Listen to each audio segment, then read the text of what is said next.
Guys, welcome to our mini vlog. Samahan niyo kaming gumala for today. Ito nga si Habi at nagpapakyut. Ang kulit talaga niyan. At ayan, kakain muna tayo. So dito ang request ni Kuya. Ito na ang ating food. Kain po tayo. Thank you Lord sa food namin today. Ayan nga si Aling Tisay at si Kuya Tisoy. Grabe, ang lakas na talagang kumain ng kuya ko. At ayan, sweet-sweetan nga ang mga Wow! person. Oh, inggit. At ayan, nandito tayo sa Tom's World. Yan, makibigay lahat. Yan na, Ocho. Ay, uno na naman ako. Wala na yan. Pangit. Eto nga at nag-iintay na naman tayo mag-bonus.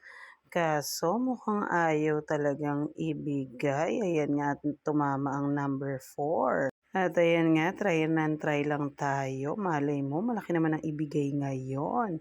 O, di ba, bongga? Ang dami! So, eto na nga ang pinakaiintay natin. Ayan, nag-bonus. Naku, tuwan-tuwa ang lola mo. Tapos, hindi naman pala yung mismong sa gitna ang tatama. Ayan, at umikot lang ng umikot. Nako, ayan, nakakuha naman tayo ng number 3. Madalang tayong tumaya sa 1 kasi mababa lang yun. So, ayan, 1, 2, 3. Nako, meron pa kayang ibibigay na iba? Baka number 4 na ang susunod. At ayan, 4 lang ang binigay. Pero pwede na din yun. So, ito, try tayo ulit.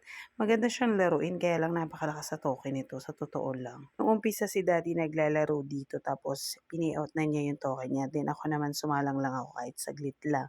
So, nag-jackpot yan kanina ng 500, kaya nanalo ko. So, ayan, si Aling Tisay nagpapabilang na ng kanyang mga ticket. Kanina may pinabilang na din kami. So, ayan, papapalit na rin ni Aling Tisay yan.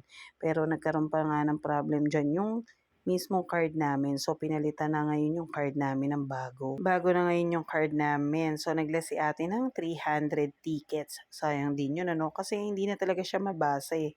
So, matagal na din naman yun. Kaya pumayag na din ako. Madami na din naman ticket na nakuha si Aling Tisay dyan. At eto, nakuha nila sa makina. Tapos, meron din tayong uwing mga tokens. Thank you for watching guys. Ingat kayo palagi. Good night.